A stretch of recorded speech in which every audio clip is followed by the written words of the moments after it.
Friends, welcome back to my mini blog. So कैसे हैं आप? आई होप आप सब अच्छे होंगे। सो गाइज, आज है सावन का पहला सोमवार।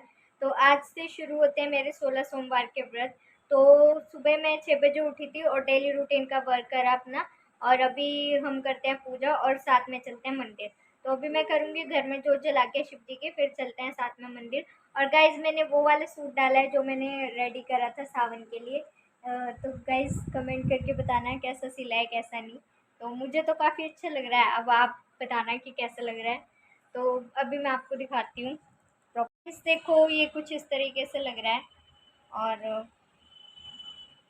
यहाँ पर जो डोरी लगाई हुई है वो भी है। तो फ्रेंड्स, यहाँ पर मैं पूजा की थाली तैयार कर रही हूँ। इसमें बेलपत्र, भांग और फूल हैं और गंगा जल के साथ जल है। और इससे ज़्यादा मैंने और कोई सामग्री नहीं ली शिव जी की, क्योंकि मेरे जितना सामर्थ्य हो सकता है उतना मैंने करा है।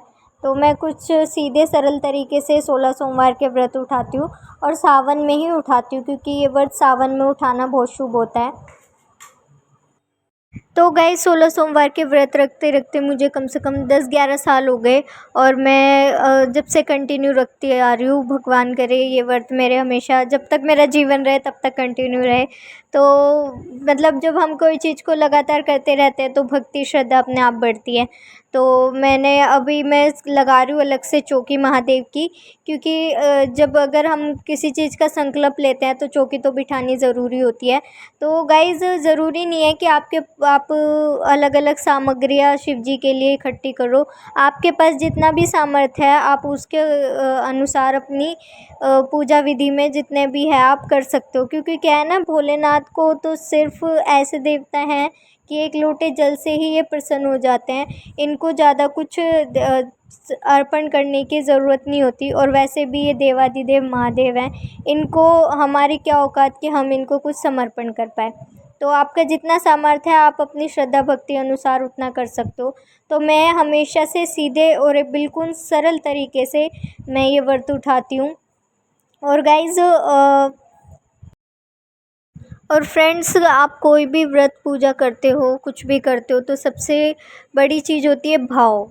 भाव आपकी अच्छी और सच्ची होनी चाहिए, इसके अलावा और कुछ नहीं होता। तो गाइज़, मैं बिल्कुल सिंपल ही तरीके से करती हूँ। और साथ में ये भी कह देती हूँ, मैं मूर्ख हूँ, अज्ञानी हूँ, मुझे किसी भी चीज़ का ज्ञान नहीं है कि मैं कुछ कर पाऊँ। तो मेरी भूल चूक क्षमा करके मेरी पूजा, मेरा व्रत स्वीकार करना महादेव। तो गाइज़, यहाँ पर लोटे कभी खाली नहीं ले जाते, इसलिए मैं इसमें थोड़े से चावल के दाने और मिश्री के दाने डाल लेती हूँ। मिश्री, चीनी जो भी है आप वो डाल सकते हो। तो गाइज़, यहाँ पर अभी मैं टीका लगाऊंगी। चावल जो है, अक्षत जो है, मैंने शिव जी के ऊपर रखे हैं। और घर में पहले जोत जलाते हैं, उसके बाद मंदिर जाते हैं। ऐसे कहते हैं कि पहले घर में जोत जला के उनकी चौकी लगा के फिर जाना चाहिए। तो गाइज़, यहाँ पर मैं अब पुष्प वगैरह जो हैं शिव जी के वो चढ़ा रही हूँ। चौकी सजाने के बाद मैं करूँगी पाठ। और पाठ में मैं करती हूँ शिव चालीसा, शिव शिवाष्टक, शिव सुत्ती और आरती। और दुर्गा माता की, माँ पार्वती माँ की चालीसा, दुर्गा माता की जो होती है वो चालीसा और उनकी आरती। और गाइस, शिव जी की पूजा करने से पहले पार्वती माता जी से आज्ञा लेनी पड़ती है, क्योंकि वो कहते हैं ना कि उनके पति हैं, उनके पति की पूजा करने से पहले हमें माँ पार्वती माता से आज्ञा लेनी पड़ती है कि हे माँ पार्वती माँ, हमें आज्ञा दीजिए कि हम आपके पति शिव जी की आराधना कर सकें। तो गाइज़, इस प्रकार पहले माता से आज्ञा लेकर फिर हम पूजा करते हैं, शिव जी की स्टार्ट करते हैं। तो इधर देखो गाइज़, मैंने जो है अपना जितना मेरे को आता है, जितना जो भी है उतना मैंने चौकी तो सजा दी है। और अब मैं यहाँ पर जोत जला के अपनी पूजा आरती पाठ वगैरह करके यहाँ से करके अब मैं फिर जाऊँगी मंदिर। तो फ्रेंड्स, मैंने ये सफ़ेद फूल ले आई थी सदाबहार के, ये जो थाली में रखे हैं, क्योंकि भगवान शिव जी को सफ़ेद फूल बहुत प्रिय होते हैं। तो मेरे पास थे नहीं, तो मैं ऊपर से ले आई थी सदाबहार के, और ये शिव जी को चढ़ा दूँगी।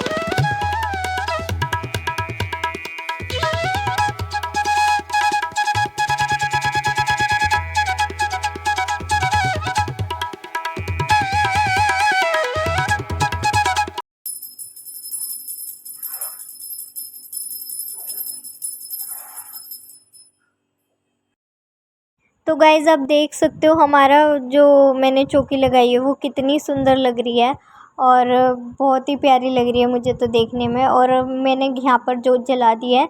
अब यहाँ पर पूजा वूजा कर ली है मैंने। अब पूजा कर कर हम चलते हैं मंदिर की ओर। मंदिर पर भी शिवलिंग पर पूजा करनी है। तो गाइज़ मेरे को तो आँखें ही नहीं हट रही, बहुत ही सुंदर लग रहा है। तो फ्रेंड्स पूजा भी में ना ज़रूरी होता है कि चीनी रख दो या कुछ भी मीठा। तो मैं गुड़ ले आई हूँ, ये देसी गांव का गुड़ है। तो मैंने चीनी की जगह ना ये गुड़ रख लिए। 5 रखे हैं, गणेश जी, पार्वती, शिव जी और कार्तिकेय जी, नंदी महाराज जी के लिए। तो सबके एक एक हो गए हैं। अब मैं चलती हूँ मंदिर। तो फ्रेंड्स यहाँ पर मैं आरती कर रही थी शिव जी की और माँ पार्वती माँ की। तो गाइज़ शिव जी की पूजा करने से पहले आप पहले पार्वती माँ से आज्ञा लें और फिर ही पूजा करें। और गाइज़ हाथ में जल लेकर संकल्प ले 16 सोमवार का या जितने भी सोमवार आप रखें। सो फ्रेंड्स अभी हम आ गए हमारे पास के शिव मंदिर में। तो मैं नंगे पैर आई थी क्योंकि कहते हैं शिव जी के मंदिर जाओ, उनके दरबार जाओ तो नंगे पैर जाना चाहिए। तो मैं नंगे पैर जाती हूँ।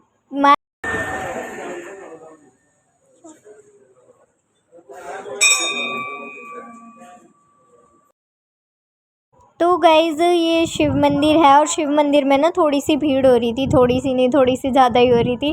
तो गाइज़ सुबह का टाइम था ना इसलिए हो रही थी। और फ्रेंड्स अगर आप 16 सोमवार के व्रत रखते हो या सावन का व्रत रखते हो तो कहा जाता है आप जिस शिवलिंग की पहले दिन पूजा करते हो उसी शिवलिंग को आपको लास्ट तक करना चाहिए। तो गाइज़ अभी मैं जल चढ़ा रही हूँ। माता पार्वती से मैंने आज्ञा ले ली थी पहले ही। तो ओम नमः शिवाय का जप करते हुए हम जल अर्पण करते हैं। तो सबसे पहले गणेश जी को करते हैं, उसके बाद शिव जी को। और मेरे से मतलब मेरे पास जितनी भी सामग्रियाँ थी वो मैंने इनको अर्पण कर दिया है। और महादेव से आज्ञा ली है कि मैं आपके 16 सोमवार की व्रत का संकल्प ले रही हूँ और इसको अच्छे से कर पाऊँ। और इस व्रत में जाने अनजाने में किसी भी प्रकार से कोई भूल चूक हो तो उसको क्षमा कर देना महादेव। पूजा स्वीकार करना। और मैं मूर्ख हूँ, अज्ञानी हूँ, किसी चीज़ का ज्ञान नहीं है। तो जो भी गलती शलती हुई हो तो उसको लिए क्षमा प्रार्थी हूँ। और हमें अपनी शरण में लीजिए और हमारा भी उद्धार करें। तो सबसे बड़ी बात है उद्धार करें, क्योंकि उद्धार ज़्यादा ज़रूरी है। और गाइज़ ये सारी चीज़ें अर्पण करने के बाद मैंने नंदी महाराज जी से कान में कुछ मांगा था। तो देखो वो पूरा होता है कि नहीं। वैसे मानने वालों के लिए सब कुछ है। देखो गाइज़ सबसे बड़ी बात है विश्वास। मानने वालों के लिए सब कुछ है, ना मानने वालों के लिए कुछ भी नहीं है। तो कुछ लोग मानते हैं, कुछ नहीं मानते, लेकिन मैं भगवान में विश्वास रखती हूँ और बहुत ज़्यादा रखती हूँ। इसलिए आपके ऊपर है, कुछ लोगों को नहीं लगता होगा, ये ढोंग वोंग लगता होगा, लेकिन मानोगे तो सब कुछ है, नहीं मानोगे तो कुछ भी नहीं।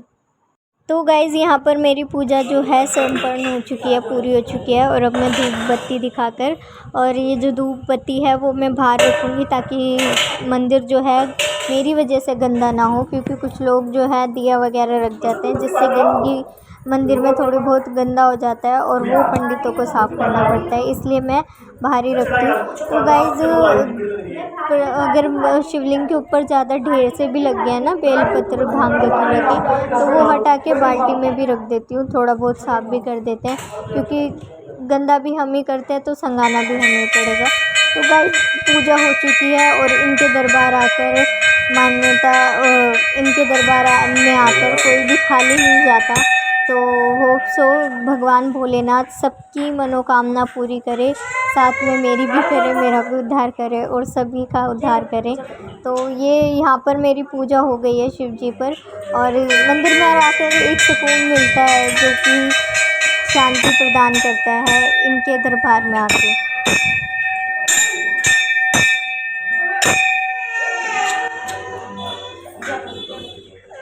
तो गाइज़ घर आकर मैं दूंगी तुलसी माता जी को जल, क्योंकि जो किसी भी चीज़ का व्रत रखो तुलसी माता जी को जल अर्पित करना बहुत ज़रूरी होता है, व्रत लगता नहीं है फिर। तो गाइज़ आप ये देख सकते हो यहाँ पर जोत में जो है फूल बना हुआ है ज्योति में, और अग्नि से पावन कोई चीज़ नहीं होती। तो गाइज़ इसका ये संकेत होता है आपने जिस किसी भी भगवान की पूजा की है वो आपकी पूजा से प्रसन्न है और आपकी पूजा स्वीकार की गई है। तो गाइज़ इसको देख के ना मेरे को बहुत अच्छा लगा। अब मानने के ऊपर बात है, कुछ लोग मानते हैं कुछ नहीं, लेकिन मैं मानती हूँ। मेरे को बहुत अच्छा लगा ये देखकर कि भगवान ने, भोलेनाथ ने मेरी पूजा स्वीकार करी है। तो फ्रेंड्स इधर मैंने चढ़ा दी है अपने लिए चाय और टाइम हो रहा है 11:15 हो रहे हैं। तो गाइज़ मैंने यहाँ देखा सिंक में इतने बर्तन थे, तो मैंने कहा पहले बर्तन धो देती हूँ, क्योंकि ऐसे मेरे से चाय नहीं पी जाती अगर फैला रहता है। तो थोड़ी बहुत किचन भी मैंने संगा दी, क्योंकि सामान इधर से उधर फेंक रखे थे उन्होंने, ताकि थोड़ी बहुत ठीक ढंग की तो लगे किचन। गाइस झाड़ू पोछा मैं करके गई थी और ऊपर से वॉशरूम वगैरह क्लीन करके गई थी। तो ये देखो यहाँ पर भी फैला हुआ है, ये कमरा भी फैला हुआ है, किचन वगैरह है जो कि मुझे करनी है। ऊपर का तो मैं कर गई थी। और बाहर देखो मौसम कैसा हो रहा है, मतलब काला सा छा गया है, एकदम ऐसा हो रहा है जैसे शाम हो गई। और दिल्ली में पहले ही मतलब न्यूज़ में आ गया था कि सारे स्कूलों की बच्चों की ना छुट्टी है, क्योंकि भारी बारिश के आसार थे। तो अभी बारिश आई है, देख लो। मतलब सुबह ही भगवान ने, भोलेनाथ ने इतनी कृपा करी कि सब मंदिर वगैरह हुआ है, उसके बाद बारिश होना स्टार्ट हुई है। तो ये देखो गाइस अभी हो रही है बारिश, और हमने ना कल कपड़े धोए थे, मैंने आपको दिखाए थे, और वो सुखाने मैंने सुबह ही डाल दिए थे। मुझे लग रहा था क्योंकि बारिश आएगी, तो अभी वो उतारने गए, आधे तो गीले ही हो चुके हैं। ये देखो जल्दी जल्दी वो उतारे, सारे ऐसे हो गए। तो गाइस अभी मैं कर रही थी घर का काम, तो बर्तन वगैरह फिर से हो गए थे, तो मैं वही धो रही थी। तो फ्रेंड्स अभी मैं जो है शाम के जो भोग है प्रसाद की तैयारी कर लेती हूँ, क्योंकि इसमें जो है एक टाइम भोजन करते हैं 16 सोमवार के जो व्रत रखते हैं, या फिर जो सावन के उठाते हैं उसमें भी। तो जो व्रत रखे जाते हैं ना गाइस, ये मीठे पर रखे जाते हैं। कुछ लोग जो है नमकीन व्रत रख लेते हैं, लेकिन सोमवार के जो व्रत होते हैं ना, उसमें नमकीन पर नहीं उठाए जाते, वो ज्यादातर मीठे पर उठाए जाते हैं, क्योंकि भोलेनाथ को खीर पसंद है, मीठा पसंद है, इसलिए ये व्रत मीठे पर ही उठाए जाते हैं। और कहते हैं कि एक टाइम भोजन करना चाहिए इसमें। तो एक टाइम भोजन मतलब एक टाइम अन्न ग्रहण करना होता है। तो कोई कुछ लोग दिन में कर लेते हैं और कुछ रात को, वैसे ज्यादातर लोग रात को ही करते हैं। तो इसमें मीठे में आप दही चीनी खा सकते हो, चीनी के पराठे, मतलब अन्न आपको खाना होता है सादा सात्विक अन्न, और उसी का ही भोग लगाना होता है। चाहो तो आप खीर बना लो, सेवई बना लो, जो भी आपको सही लगे आप वो बना सकते हो। और भोग लगाने से पहले मतलब खुद खाने से पहले आपको गाय के लिए या तो आप आटे की पेड़ियाँ जो होती है वो बना लो, उसमें गुड़ चीनी रख के गाय को खिला दो, या फिर रोटी बना के गाय को खिला दो, क्योंकि शिव जी के व्रत में चाहे आप सावन का रखो चाहे 16 सोमवार का, गाय को रोटी देना जरूरी होता है। कहते हैं अगर हम गाय को खिलाते हैं ना, तो वो सीधा महादेव जी तक जाता है, इसलिए पहले उनको लगता है। तो अभी मैं कर लेती हूँ तैयारी खाने की, और मतलब घर का अलग बनेगा और व्रत का अलग, तो वो करके और उसके बाद मैं आपसे। तो गाइज़ ये देखो हमारी शाम की पूजा हो चुकी है, और शाम को भी मैंने शिव चालीसा, शिव शिवाष्टक, शिव सुक्ति और माँ पार्वती जी की चालीसा और माँ पार्वती जी की आरती और शिव शंभू की आरती ये कर ली है। और अब मैं बनाऊंगी भगवान भोलेनाथ का खाने का भोग बनाने के लिए जाऊंगी। तो गाइज़ ये देखो ये है गाजर, और ये लाल वाली गाजर नहीं है, ये ऑरेंज वाली गाजर है, क्योंकि इस सीज़न में गाजर तो मिलती नहीं है। और ये गाजर क्यों आई है, किस लिए आई है, ये मैं आपको बताती हूँ। शाम की पूजा भी हो चुकी है, और आप देख सकते हो मेरी जोत में फिर से एक और शाम की पूजा में फिर से फूल बना हुआ है, और इसका प्रतीक होता है कि आपकी पूजा स्वीकार हुई है। तो मेरी सुबह और शाम की दोनों पूजा भोलेनाथ ने स्वीकार करी है, और ये इसका प्रतीक है। कैमरे में अच्छे से नहीं दिख रहा, लेकिन बहुत बड़ा और सुंदर सा फूल बना हुआ है इसमें। और फिर भी कोई सामग्री नहीं थी, कुछ नहीं था, सीधे सरल तरीके से मैंने इनका व्रत किया है, व्रत का संकल्प लिया, पूजन किया है, और इन्होंने पूजा स्वीकार की। गाइस गाजर मैं किस लिए लाई हूँ, मतलब मम्मी किस लिए लाई है, तो ये मैं आपको बता देती हूँ। तो फ्रेंड्स हुआ ये कि मैं यहाँ पर ना मतलब चौकी लगा रखी है ना मैंने यहाँ पर शिव जी की, तो मैं यहीं पर ही लेट गई थी, क्योंकि अगर हम चौकी लगाते हैं तो हम बेड पर नहीं लेटते, नीचे ही लेटते हैं। तो मैं यहाँ पर दिन में लेट गई थी, तो मेरी आँख लग गई थी गाइस, और मुझे सपने में दिखा कि फ्रिज मैंने खोला और उसमें ना लाल लाल अच्छी अच्छी गाजर रखी हुई है, खूब लाल लाल है, अच्छी अच्छी, जैसे सर्दियों में होती है ऐसी गाजर। तो मैं मम्मी से पूछ रही हूँ कि मम्मी ये गाजर कैसी रखी हुई है, ये सावन में तो गाजर आती भी नहीं, और ये गाजर कैसी है, और मैं गाजर खा भी नहीं तोड़ के, मैं तो मम्मी बट में तो खा सकते हैं। मम्मी कह रही हाँ। तो मम्मी कह रही है गाजर रखी है तो इसका हलवा बना ले और इसी का भोग लगा दो। मैंने कहा अच्छा ठीक है मम्मी, हाँ आप सही कह रहे हो। तो मैं वो गाजर का प्रसाद बनाने लगी, जब मेरी आँख खुली मैंने मम्मी को बताया, तो मम्मी कह रही कि गाजर ये आते हैं और गाजर का बना देते, क्या पता बोले बाबू को गाजर के हलवे का प्रसाद खाना हो। तो मैं मम्मी इस टाइम कहाँ मिलेगी, मैं तो लाल लाल देखी थी। मम्मी कह रही ऑरेंज सी मिलती है, ये जो मैंने आपको दिखाई थी। तो मम्मी कह रही इसी का भोग लगा दूँ बना के थोड़ा सा भगवान को, क्या पता भगवान की इच्छा हो खाने की। तो मैंने कहा चलो लगाई देते हैं भगवान को, भोलेनाथ जी को भोग। तो गाइस कहने की बात ये है कि कुछ लोगों को ये चीज़ नहीं मान रहे होंगे या नहीं मानते होंगे, तो लेकिन हम मानते हैं, मैं मानती हूँ, क्योंकि मानो तो गाइस सब कुछ है, ना मानो तो कुछ भी नहीं है। जोत की आप ये बात कहोगे कि जोत का भी नहीं मानोगे, तो जोत की भी बात यही है कि मानो तो भगवान है, ना मानो तो कुछ भी नहीं है। तो मेरा विश्वास है, मैं मानती हूँ। और प्रसाद जो भी सबूत है वो आपके सामने है, भगवान भोलेनाथ मुझे दिखा रहे हैं, दर्शन दे रहे हैं, और उन्होंने सपने में भी आके मेरे से प्रसाद किया करा है, तो मैं उनको भोग भी लगाऊंगी। तो वही बात है गाइस, कुछ लोग माने ना माने कुछ भी करें, मुझे फर्क नहीं पड़ता। जो मानते हैं उनके लिए भगवान है, और जो नहीं मानते उनके लिए नहीं। तो मेरा विश्वास है, मेरे लिए है, मेरे लिए ये ज्योति रूप में पावन जो ज्योति है उसमें उन्होंने स्पष्ट मेरी पूजा स्वीकार करी है। और प्रसाद के लिए भी मैं मतलब कितनी खुश हूँ ना, आज बहुत खुश हो रही हूँ कि भाई मैं जिनको मानती हूँ, जो मेरे इष्ट देवता है वो मेरी पूजा स्वीकार कर रहे हैं, मेरे को देख रहे हैं, वो कहीं ना कहीं से मुझे देख रहे होंगे, सब कुछ कर रहे होंगे। तो मैं बहुत बहुत धन्यवाद कहना चाहती हूँ। तो फटाफट से बना लेती हूँ भोलेनाथ जी का प्रसाद, और फिर घर का खाना बनाना है। गाइस यहाँ पर हमारा प्रसाद बन के रेडी हो चुका है। ये देख लो, लाल गाजर नहीं थी, पीली सी गाजर है ये, तो इसलिए ऐसा लग रहा है, लेकिन प्रसाद हमारा बन गया है। अब देखो ये वाला गाजर का हलवा कैसा लगता है। फ्रेंड्स अभी मैं गई थी नंदी बैल को वो देने रोटी के ऊपर मैंने कच्ची पक्की रोटी थी, उसके ऊपर मैंने रखा था गुड़, और जो हलवा बनाया था ना थोड़ा सा, तो मैंने वो भी रख दिया था। तो मैं ढूंढने गई थी, मैंने कहा पता नहीं मिलेंगे कि नहीं मिलेंगे, तो मैं फ़ोन नहीं ले जा पाई। मैं आपको दिखाती कि मतलब शिव मंदिर के पास ही बैठा था एक बैल था बड़ा, काफ़ी काला सा और थोड़ा वाइट में, काफ़ी बड़ा था। और मैं जब हाथ में मैंने हाथ से नहीं खिला पाती, मुझे डर लगता है, वो जब जीभ निकालता है ना तो मुझे डर लगता है। फिर उन्होंने जीभ निकाली तो मैंने उनको हाथ से दिया ना, तो थोड़ा तो मैं देख पाई, फिर जब उनकी जीभ लगने लगी मैंने नीचे रख दिया। तो फिर भी वो जो नंदी बैल थे उन्होंने उठाया और खा लिया और गुड़ भी खा लिया। तो चलो टाइम पर मिल गए एकदम और खा भी लिया। तो नंदी बैल को मैंने खिला दिया है। अब चलते हैं शिव जी को खिलाने, शिव जी को भोग लगाते हैं। उसके बाद मैं अपना व्रत पूर्ण करके, और कल सुबह, अभी मेरा व्रत पूर्ण नहीं होगा, कल सुबह होगा जब हम अनग्रहण कर लेते हैं। तो कल सुबह भी जल चढ़ा के फिर हमारा व्रत संपूर्ण होता है। तो अभी मैं कर लेती हूँ अनग्रहण कर लेती हूँ अपना व्रत पूर्ण करने के लिए और भोग लगा देती हूँ। अभी रेन की वजह से कन्नू की कल है गाइस छुट्टी, और कन्नू बहुत ही ज़्यादा एक्साइटेड हो रहा है क्योंकि स्कूल जाने से वैसे ही बचता है। कल भी छुट्टी थी, मतलब आज की भी छुट्टी थी, और हैवी रेन की वजह से कल की भी छुट्टी है। तो ये देखो कैसे एक्साइटेड हो रहा है। तो चलो मुँह मीठा बनता है इसी खुशी में गाजर का। तो गाइज़ यहाँ पर मैं लगा रही थी भोग, और भोग लगाते वक्त मैंने शिव जी से कहा कि महादेव आइए सहपरिवार सहित भोग स्वीकार करें, और इस भोग को आप सहपरिवार सहित प्रेम सहित स्वीकार करें। आप इस भोग को स्वीकार करेंगे तभी ये प्रसाद बनेगा, और इसका ग्रहण कर मैं अपना व्रत पूर्ण कर पाऊँगी। और महादेव आज के व्रत में अगर मुझसे जाने में किसी भी प्रकार की कोई भूल चूक हो तो उसको क्षमा करना, व्रत पूजा स्वीकार करना। और गाइज़ इसी वीडियो को मैं यहीं पे एंड करती हूँ। आई होप आपको अच्छा लगा होगा। अगर अच्छा लगा हो तो प्लीज़ मुझे भी सपोर्ट करना, मेरे चैनल को सब्सक्राइब करना और लाइक करना, और कमेंट में हर हर महादेव ज़रूर लिखना अगर आपको अच्छा लगा हो तो। सो गाइज़ इस वीडियो को मैं यहीं पे एंड करती हूँ, वीडियो काफ़ी लॉन्ग हो जाएगी। सो हैप्पी सावन और गुड नाइट आप सभी को। हर हर महादेव, जय बोले की गुड नाइट।